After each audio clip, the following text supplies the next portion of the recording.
Well, Bethany, we have had an interesting couple days, have we not?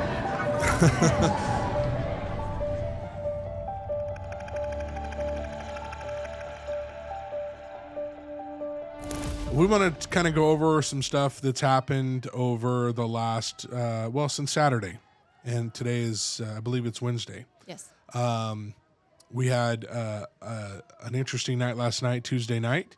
But we want to start with Saturday because there's confusion from different reports from the news media.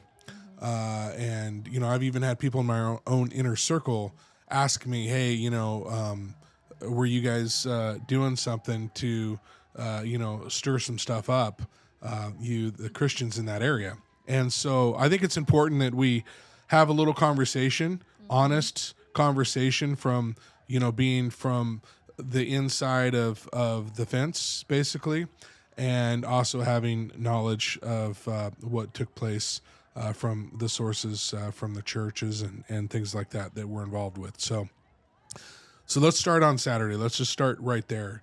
We showed up at an event with our daughter with the intentions to have a good time, listen to some worship music and some preaching. And with that being said, we arrived and there was about 500 to 600 protesters there from multiple different groups. It was interesting. It was there was the Communist Party of whatever, I don't know. The Antifa was there, showing pretty strong. We had the LGBTQ community that was there. We had multiple different parties that were there protesting this event that was held for the kids. Now, the organizers is Mayday USA, and they are going around and holding concerts and rallies and things of that nature to stir up the gospel and speak the truth of what they feel the truth is. And I don't know if you want to go into what you feel like what they are all about and that type of thing, and kind of just shed some light on who you think Mayday USA is. Well, they are going around and lifting the name of Jesus on high around to certain cities.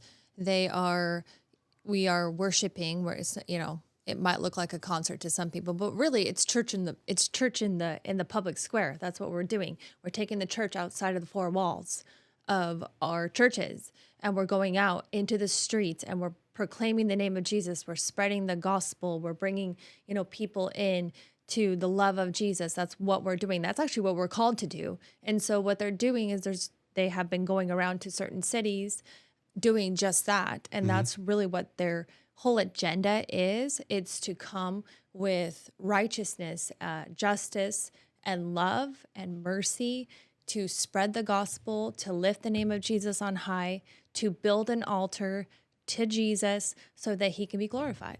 That's what they're doing. Yeah, I think that they were doing a beautiful job. I mean, there wasn't any hatred spilled, in my opinion.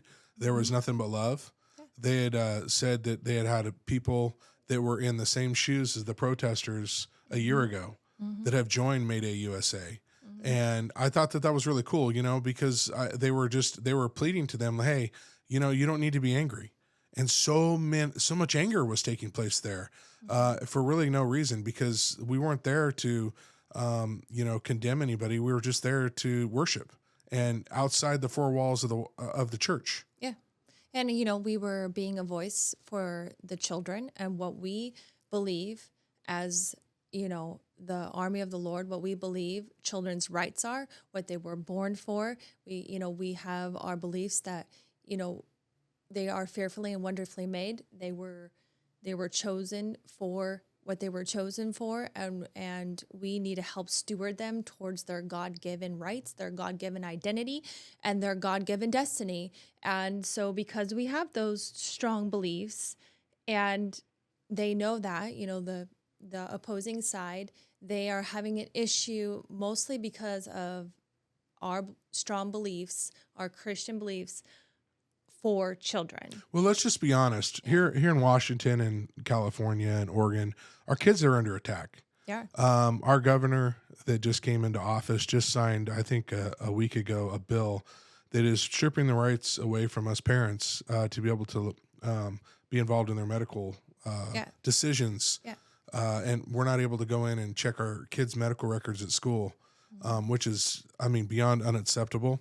I don't fully have all the information on that law, but the things I'm hearing it's disgusting. Yeah. And I think that, it's time that whether you're a Christian or not, if you're a parent, it's time that we start standing for our children. It's true. Things are happening more and more unacceptable.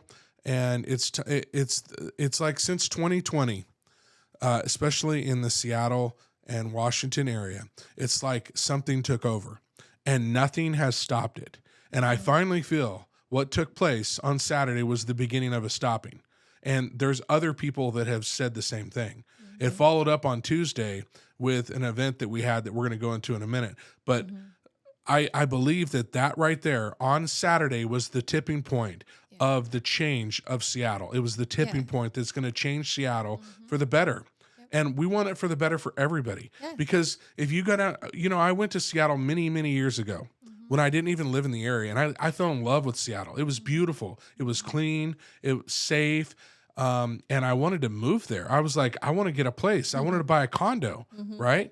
And so I come back to Seattle many years later and I look at the place and it's a dump. It breaks my heart. It smells like urine on the streets. There's people sleeping everywhere, leaned over. They call it the Seattle lean when they're on fentanyl. Right. It's sad. It breaks my heart. And I think that it's time that something needs to happen, and our government officials aren't doing it. The only people that are going to be able to make this thing happen is the church. Yeah. That's it. Well, that's because this is not a political issue. This is a spiritual issue. Right. And this is where the church shines. This is what Jesus raised the church to do. And we need to know that just because they're trying to make it political doesn't make it political. This is a spiritual issue. And we're the ones that go and bring the kingdom on earth as it is in heaven. And we do so by lifting up the name of Jesus, by preaching the gospel, by going laying hands on the sick and see healing and see miracles and see wonders and see the lost come home and see the prodigals come home. That is what we do, but we don't do it in the four walls of the church because they're not going to just walk in. Okay, we got to go out to where the lost are. We got to go out to where the prodigals are. We got to go out to where there are people that are need healing. They need a radical encounter with Jesus, and we're the ones that carry Christ in us.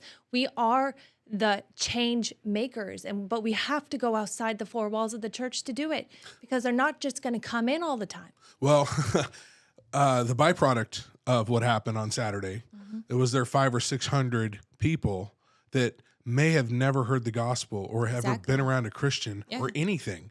That was the first time maybe they've seen it. And I'm hoping that something was said that triggers their interest at all, right? And learning more, because what's happening, in this area, it's nothing good is happening. There's no positive anything that's happening.